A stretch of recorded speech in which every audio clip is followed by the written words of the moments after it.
नमस्कार दोस्तों, TP insights में आपका स्वागत है। आज की वीडियो में हम बात करेंगे मेडसेव हेल्थ इंश्योरेंस टीपी के बारे में। मेडसेव हेल्थ इंश्योरेंस की जो पॉलिसी होती है या हेल्थ इंश्योरेंस का जो कार्ड होता है उसका क्लेम प्रोसेस किस टाइप से होता है, आज की वीडियो में आप लोगों को डिटेल में बताने वाला हूँ। कैसे मेडसेव हेल्थ इंश्योरेंस पॉलिसी वाले अपनी पॉलिसी से कैशलेस क्लेम ले सकते हैं या फिर अपना रिम्बर्समेंट क्लेम ले सकते हैं, यानी कि अपने बिल रिम्बर्स कैसे कर सकते हैं। आज की वीडियो में दोनों प्रोसेस में डिटेल में बताने वाला हूँ। इसी वीडियो के अंदर मैं आगे आप लोगों को बताऊंगा कि मेडसेव हेल्थ इंश्योरेंस की जो पॉलिसी होती है उसमें इंडिविजुअल पॉलिसी किस टाइप की होती है और कॉर्पोरेट पॉलिसी किस टाइप की होती है, वो डिटेल में आपको आज मैं बताने वाला हूँ इस वीडियो के अंदर। तो वीडियो में आप लोग लास्ट तक बने रहे। चैनल पे आप लोग नए हैं तो चैनल को सब्सक्राइब कर लीजिए, बेल आइकन दबा दीजिए ताकि नए वीडियो का नोटिफिकेशन आप लोगों को मिलता रहे। तो चलिए वीडियो को शुरू करते हैं।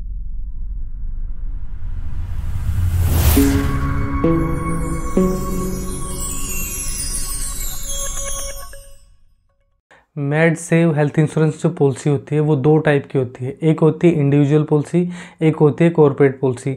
इंडिविजुअल पॉलिसी का मतलब होता है ऐसी कोई पॉलिसी जिसका प्लान हम अपनी मर्जी से परचेज करते हैं, जिसकी लिमिट हम अपनी मर्जी से तय करते हैं और उस पॉलिसी को हम अपनी मर्जी से परचेज़ करते हैं, चाहे तो हमें ऑनलाइन परचेज़ करना हो या किसी नज़दीक में किसी एजेंट से परचेज़ करना हो या किसी बैंक में जाके उस पॉलिसी को परचेज़ करना हो।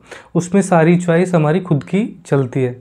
लेकिन कॉर्पोरेट पॉलिसी इस टाइप की नहीं होती। कॉर्पोरेट का मतलब होता है कोई प्राइवेट संस्था।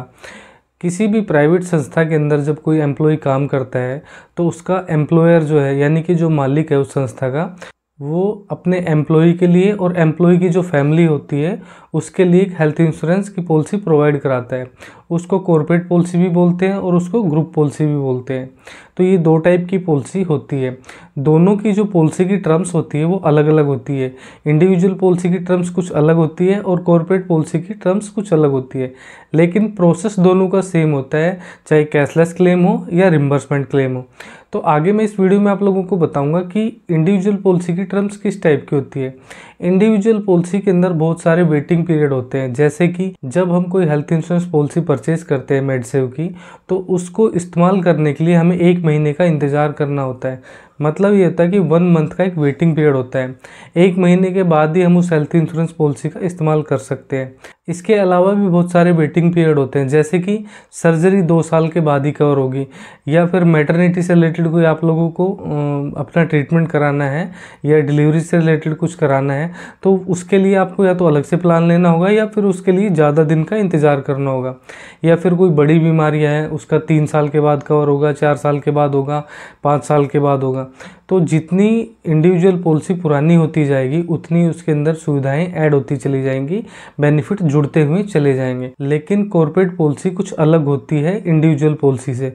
उसमें क्या होता है कि जिस दिन आपकी पॉलिसी के डॉक्यूमेंट्स आपके पास बन के आ गए उस दिन से ही आप उसका इस्तेमाल करना शुरू कर सकते हो और उसके अंदर 1 मंथ का वेटिंग पीरियड नहीं होता है। दूसरा, उसके अंदर मैटरनिटी का कवर भी पहले दिन से होता है और जो न्यू बॉर्न बेबी यानी कि जो नवजात बच्चा होता है उसका खर्चा भी पहले दिन से कवर होता है।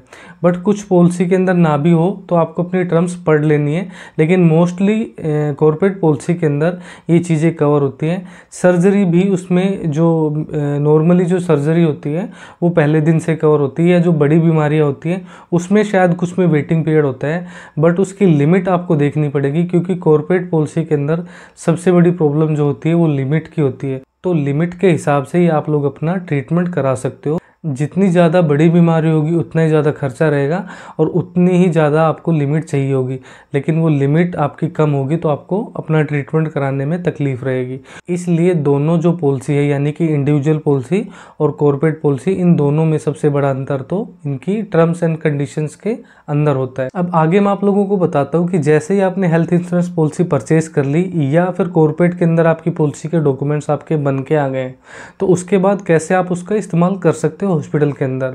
सबसे पहले हमें ये पता होना चाहिए कि हमारे नज़दीक में मेडसेव हेल्थ इंश्योरेंस जो टीपी है उसके नेटवर्क हॉस्पिटल के अंदर कौन कौन से हॉस्पिटल आते हैं, यानी कि जो मेडसेव टीपी है उसके साथ कौन कौन से हॉस्पिटल जुड़े हुए हैं जो हमारे नज़दीक में है या हमारी डिस्ट्रिक्ट में या सिटी में है, तो वहाँ पे जाके हम अपना इलाज करा सकते हैं। यानी कि हमारे नज़दीक में, हमारी सिटी में या डिस्ट्रिक्ट में कौन कौन से हॉस्पिटल मेडसेव से जुड़े हुए हैं, उसमें जाकर ही हम अपना कैशलेस इलाज करा सकते हैं। अगर हम किसी नेटवर्क हॉस्पिटल में नहीं जाएंगे, यानी कि जो मेडसेव के नेटवर्क से जुड़ा हुआ हॉस्पिटल नहीं है, उस हॉस्पिटल में नहीं जाएंगे तो वहाँ पे हमें कैशलेस इलाज नहीं मिलेगा। कैशलेस इलाज का मतलब ये होता है कि बिना पैसे दिए इलाज हो जाना। तो इसलिए आपको नेटवर्क हॉस्पिटल में जाने में फ़ायदा है, क्योंकि वहाँ पे आप लोगों को बिना पैसे दिए हुए कैशलेस इलाज मिल जाएगा। तो इसलिए आपको पहले से पता होना चाहिए कि मेरे नज़दीक में कौन कौन सा हॉस्पिटल मेडसेव टीपीए से जुड़ा हुआ है। जब हमारा हॉस्पिटल डिसाइड हो जाता है तो हम उस हॉस्पिटल में जाएंगे और वहाँ पे ओपीडी में डॉक्टर को दिखाएंगे। एक चीज़ आप लोगों को ये भी पता होना चाहिए कि आपका जो कार्ड है वो एडमिट केस में ही चलेगा, यानी कि उसके लिए आपको मिनिमम 24 घंटे हॉस्पिटल के अंदर रहना होगा। 24 घंटे लायक आपके कोई तकलीफ़ होगी या कोई बीमारी होगी, उसी केस में आपको क्लेम मिल पाएगा। आप ओपीडी में दिखा के अपना क्लेम करना चाहते हो तो उसके लिए आपको अलग से प्लान लेना होगा।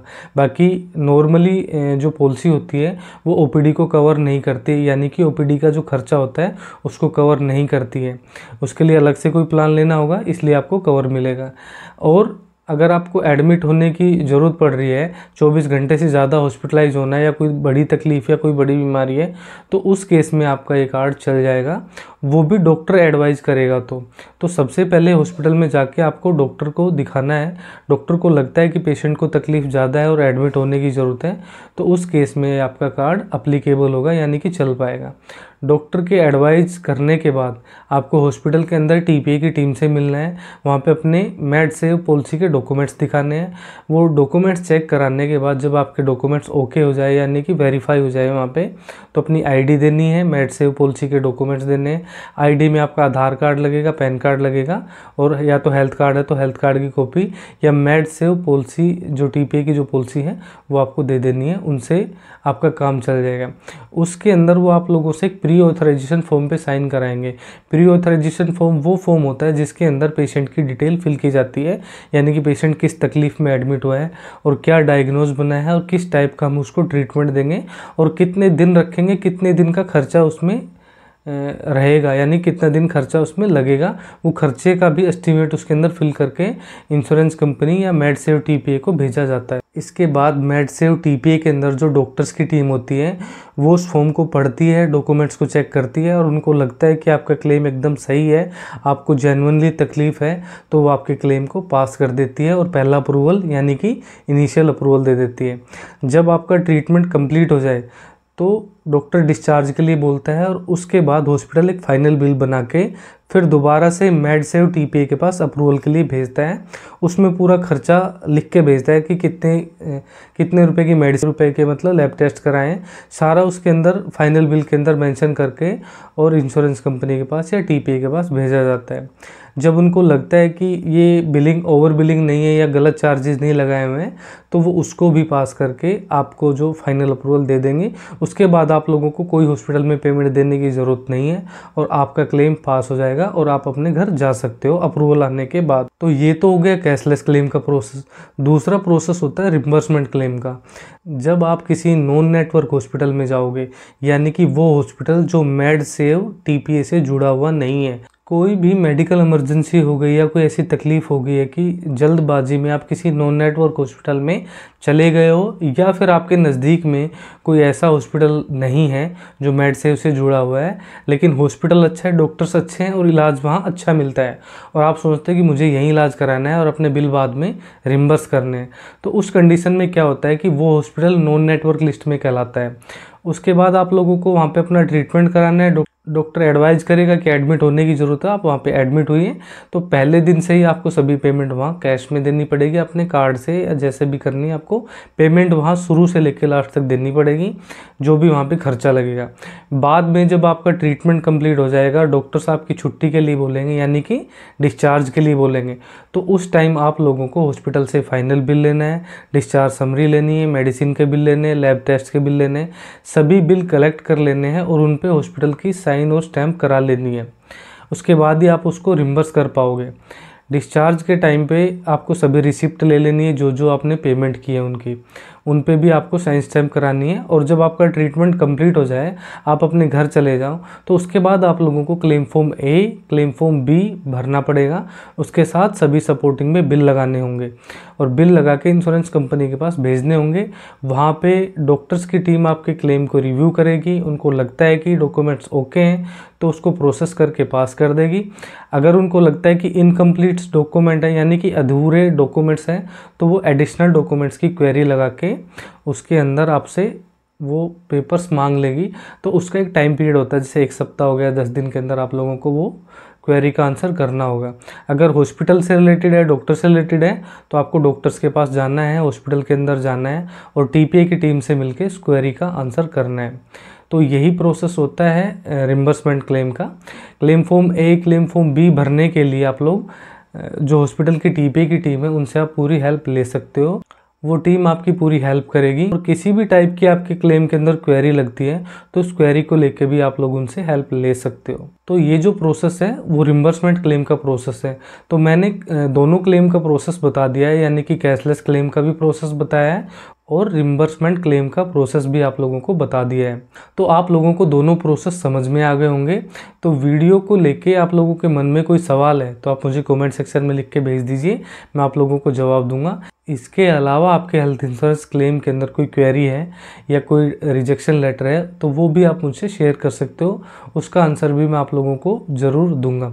तो वीडियो आप लोगों को अच्छी लगी तो वीडियो को लाइक कर दीजिए, चैनल को सब्सक्राइब कर लीजिए, बेल आइकन दबा दीजिए ताकि नए वीडियो का नोटिफिकेशन आप लोगों को मिलता रहे। तो वीडियो को अपने दोस्तों के साथ शेयर कीजिए जिनके पास मेडसेव टीपीए की पॉलिसी है। तो आज की वीडियो में इतना ही, मिलते हैं नेक्स्ट वीडियो में, तब तक के लिए नमस्कार।